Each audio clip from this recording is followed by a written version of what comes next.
আসসালামু আলাইকুম। আজকে ঘরের থাকা মশলা দিয়ে খুব সাধারণভাবে মুরগির মাংস রান্না করে দেখাবো। আশা করি ভিডিওটি আপনাদের ভালো লাগবে। তার জন্য এখানে আমি 1 কাপ সয়াবিন তেল নিয়েছি, তার মধ্যে 2টা তেজপাতা, 4টা দারচিনি, 3টা ছোটো এলাচ দিয়ে দিয়েছি এবং তার সঙ্গে দিচ্ছি 1.5 কাপ পেঁয়াজ কুচি। পেঁয়াজ কুচিগুলো একটু নেড়ে চেড়ে নিচ্ছি নরম হওয়া পর্যন্ত।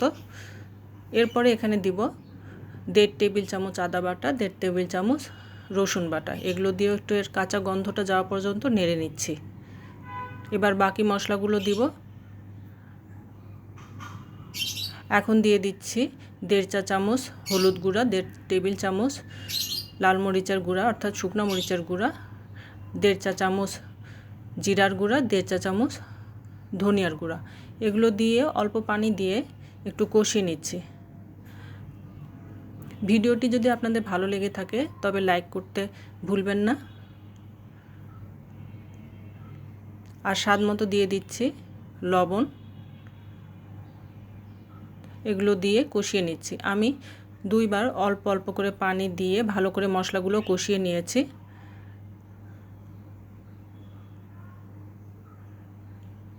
এখন এর মধ্যে 1.5 কেজি মুরগির মাংস দিয়ে দেব।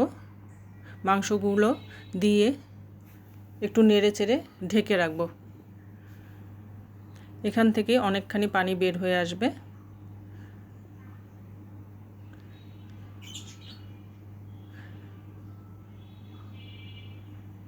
ভিডিওটি কেমন লাগলো সেটি আপনারা জানাতে পারেন কমেন্টের মাধ্যমে, এবং নতুন কোনো রান্না দেখতে চাইলে সেটিও জানাতে পারেন।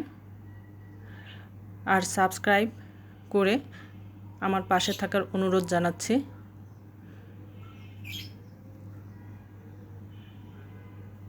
মাংস অনেকখানি শুকিয়ে এসেছে। এই পর্যায়ে আমি ঝোলের পানি দিয়ে দেব।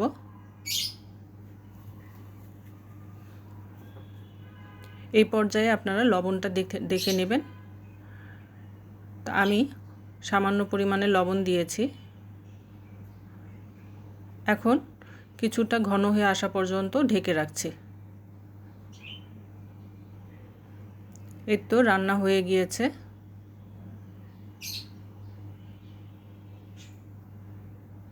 তো আজ এ পর্যন্তই।